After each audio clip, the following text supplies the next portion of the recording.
एक घना जंगल था। जंगल के सारे जानवर मिलजुल कर रहते थे। बहुत ही शांत वातावरण था। एक बार एक ऊंट रास्ता भटक कर जंगल में आ जाता है। जंगल के सारे जानवर उसे देखकर हंसने लगते हैं और उसका मजाक उड़ाते हैं। अरे ये कैसा अजीब सा नमूना है, हमारे जंगल में कब आया? हाँ, लोमड़ी बहन सही कहा। इसकी पीठ पर तो देखो, ऐसा लग रहा है जैसे नारियल चिपका हुआ है।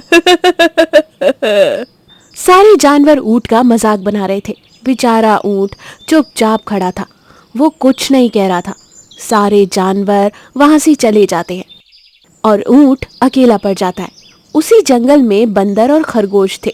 खरगोश और बंदर को ऊंट की हालत देखकर उस पर दया आती है। खरगोश ऊंट से कहता है, अरे ऊंट भाई, परेशान मत हो, आज से मैं और बंदर तुम्हारे दोस्त बनेंगे। आज से तुम्हें कोई भी परेशान नहीं करेगा। हाँ दोस्त, आज से हम तुम्हारे दोस्त हैं। हम सब दोस्त हैं। ये सुनकर ऊंट खुश हो जाता है। उस दिन से खरगोश, ऊंट और बंदर अच्छे दोस्त बन जाते हैं। एक दिन खरगोश भागा भागा ऊंट और बंदर के पास आता है। अरे अरे, क्या हुआ दोस्त? तुम ऐसे भागे भागे क्यों आ रहे हो? अरे दोस्त, सुना है तालाब के उस पार गाजर की अच्छी खेती हुई है और ये भी सुना है कि गाजर बहुत मीठे हैं।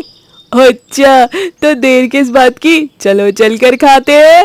अरे मेरे बुद्धू दोस्त, तालाब कैसे पार करोगे? हाँ, तालाब तो बहुत गहरा है, अगर हम उसमें डूब गए तो।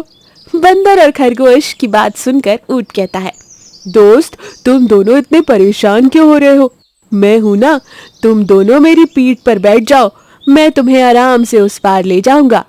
ऊंट की ये बात सुनकर बंदर और खरगोश खुश हो जाते हैं। वो तुरंत ऊंट की पीठ पर बैठते हैं और ऊंट उन्हें लेकर तालाब के उस पार चला जाता है। तीनों गाजर खाते हैं और खूब मजे करते हैं और वापस ऊंट की पीठ पर बैठकर जंगल आ जाते हैं। दिन ऐसे ही मजे से गुजर रहे थे। एक बार जंगल में आग लग जाती है। सारे जानवर डर के मारे इधर उधर भागने लगते हैं। सारे जानवर तालाब के पास आते हैं। जंगल में आग लगी है, हमें तुरंत तालाब के पास जाना होगा। पर तालाब पार कैसे करेंगे? तालाब तो गहरा है ना, अगर हम तालाब में डूब गए तो? हाँ, तुम सही कह रहे हो। भगवान, अब हमारा क्या होगा? कि तभी वहां खरगोश, बंदर और ऊंट आते हैं। देखो दोस्तों, परेशान मत हो, मेरा दोस्त ऊंट हम सब की मदद करेगा। हम सब एक एक करके ऊंट की पीठ पर बैठकर उस पार जा सकते हैं। हाँ दोस्त, तुम सब एक एक करके मेरी पीठ पर बैठ जाओ, मैं तुम लोगों को उस पार छोड़ दूंगा, जल्दी करो। ये कहकर ऊंट एक एक करके सारे जानवरों को उस पार छोड़ देता है। सारे जानवर सुरक्षित दूसरे किनारे पहुंच जाते हैं। तब लोमड़ी कहती है, ऊंट भाई, हमें माफ कर दो, हमने तुम्हारा मजाक उड़ाया, फिर भी तुमने हमारी मदद की, तुम्हारा बहुत बहुत शुक्रिया। हाँ दोस्त, प्लीज हमें माफ कर दो ना। दोस्त कहा और माफी भी मांग रहे हो?